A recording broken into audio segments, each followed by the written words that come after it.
अंधेरी रात का सामना। जब राजा विक्रमादित्य उस अंधेरी रात में जंगल से गुजर रहे थे तो उन्हें कुछ अजीब लगा। उनके कंधे पर एक अलौकिक प्राणी बैठा था जिसकी आंखें चमकीली थीं और मुस्कुराता हुआ चेहरा था। यह कोई सामान्य प्राणी नहीं था, बल्कि वह प्रसिद्ध बेताल था जो अपनी कहानियों के लिए जाना जाता था। राजन, आप इस अंधेरी रात में कहाँ जा रहे हैं?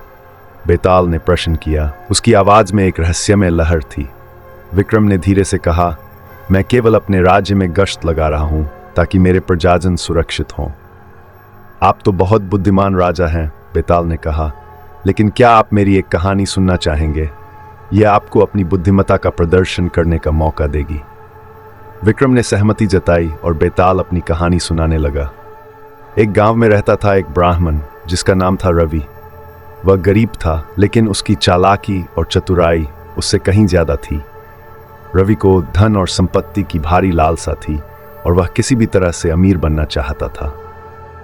बेताल ने कहानी को आगे बढ़ाया। एक दिन रवि को एक अमीर व्यापारी देवानंद से मिलने का मौका मिला। देवानंद बहुत मूर्ख था, लेकिन उसके पास बहुत सारा धन था। रवि ने एक चालाक योजना बनाई कि वह देवानंद को धोखा देकर उसका धन हड़प लेगा। विक्रम ने सावधानी से सुना और कहा, लेकिन क्या देवानंद को इस योजना से कोई नुकसान हुआ था? बेताल मुस्कुराया और कहा, यही तो आपको बताना है राजन। क्या रवि की चालाकी से देवानंद को कोई सच्चा नुकसान हुआ या नहीं? विक्रम कुछ देर तक चुप रहे और फिर बोले, देखो बेताल, चालाकी से किसी को भी धोखा देना सिर्फ एक क्षणिक विजय है। इससे किसी को भी सच्चा नुकसान नहीं हुआ होगा, लेकिन यह नैतिकता और ईमानदारी की कीमत पर है। चालाक व्यक्ति को अंततः अकेला छोड़ देती है और उसकी असली समृद्धि नहीं मिल पाती। बेताल प्रभावित हुआ और कहा, आप बहुत बुद्धिमान हैं राजन। आप सच में जानते हैं कि सच्ची समृद्धि और सम्मान केवल अच्छे कार्यों और ईमानदारी से ही मिलता है।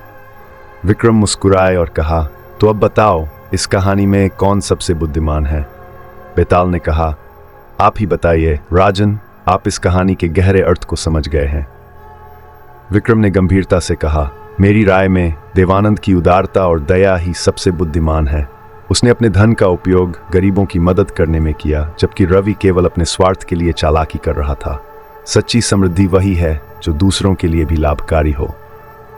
बेताल प्रसन्न होकर बोला, आप सही कह रहे हैं राजन, आप वास्तव में बहुत बुद्धिमान हैं। अब मैं आपको छोड़कर जाता हूं, लेकिन हम फिर कभी मिलेंगे और मैं आपको और कहानियां सुनाऊंगा। कहते कहते बेताल अचानक गायब हो गया और विक्रम अकेले जंगल में रह गए।